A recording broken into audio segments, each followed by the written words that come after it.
Hello friends. तो आपको जो आज मैं बताने वाला हूँ, जो इंडियन बैंक है, जो पहले इलाहाबाद बैंक के नाम से जाना जाता था, अब वो इंडियन बैंक के नाम से मर्ज हो चुका है।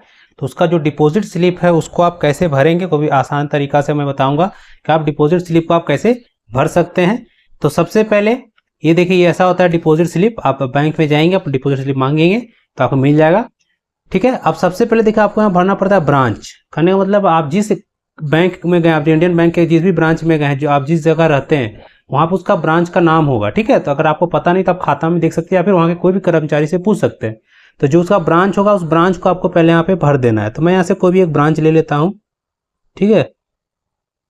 जैसे मैं यहाँ का एक देवघर ब्रांच ले लेता हूँ। फिर यही ब्रांच देखिए, ये भी इस साइड भी लिखिएगा। अब देखिए, यहाँ पे दो साइड पर्ची होता है, ये साइड होगा या आपका रिसीविंग है, और ये जो है जो बैंक में जमा हो जाएगा। ठीक है। तो दोनों साइड आपको डिटेल फिल करना पड़ता है। तो यहाँ पर भी हम आपका जो ब्रांच है उसको आप भर लेंगे। अब दूसरा देखिए, डेट का ऑप्शन है।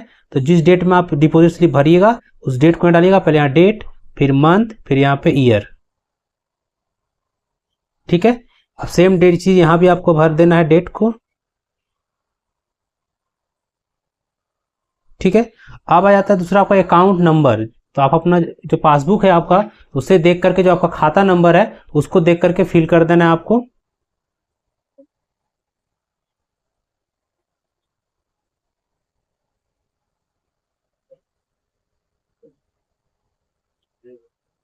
ठीक है। अब वही खाता नंबर फिर आपको इधर भी छोटा वाला बॉक्स में भी आपको सब फिल कर देना है, देख के सेम टू सेम।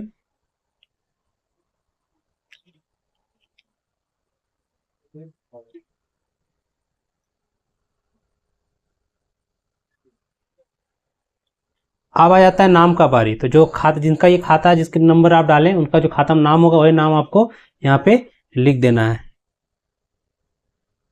आप चाहें तो हिंदी में भी इसको लिख सकते हैं, यहीं पर कोई दिक्कत नहीं है। ठीक है। दूसरा मोबाइल नंबर, अगर आप मोबाइल नंबर डालना चाहते हैं तो आप मोबाइल नंबर इस तरह से डाल सकते हैं। एड्रेस डालने की जरूरत नहीं है, ईमेल एड्रेस डालने की जरूरत नहीं है। फिर अब आ जाता है अमाउंट इन वर्ड। ठीक है। तो आप जितना पैसा जमा कर रहे हैं उसको यहाँ वर्ड में लिखने बोलता है। तो पहले हम अमाउंट को नंबरिंग में लिख लेते हैं। तो नंबरिंग में देखिए ऑप्शन यहाँ पे है। ठीक है। तो मैं मान लीजिए 10,000 जमा कर रहा हूँ, तो मैं यहाँ पे 10,000 लिख देता हूँ। वन, देखिए इस बॉक्स में एक एक लेटर ही आप लिख सकते हैं, बाकी जितना जीरो या नंबरिंग हो वो इस बॉक्स में आपको लिखना है। देखिए, हो गया। अब पैसा जीरो जीरो कर देना है। 10।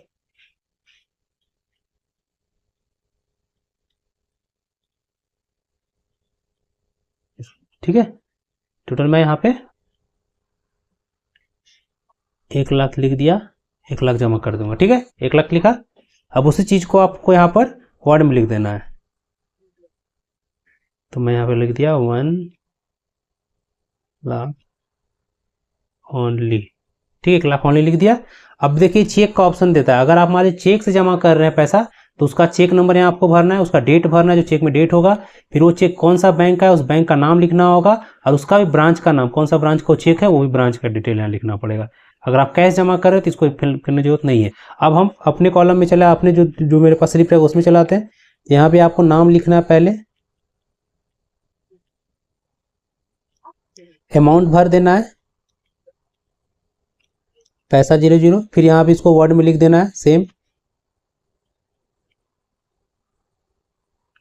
ठीक है। अब जैसे मैंने वहाँ वर्ड नंबरिंग में लिखा था, यहाँ भी नंबरिंग में लिखना है।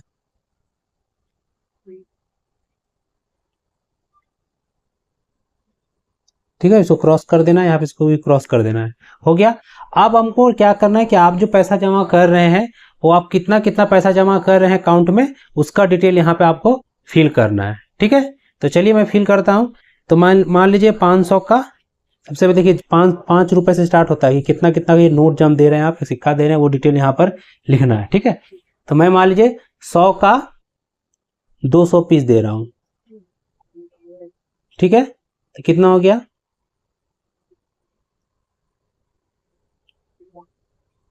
20,000 इधर हो गया। ठीक है। अब आ जाता हूँ मैं 500 का, बाकी नोट में दे देता हूँ। 500 का मान लीजिए मुझे, तो चलिए, तो 100 का है मेरे पास 200 पीस, तो 20,000 हो गया। फिर मैं 200 का पे चलाता हूँ।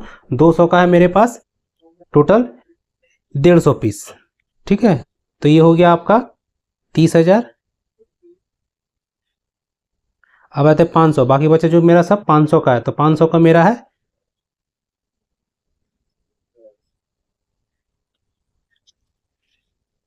100 पीस, तो हो गया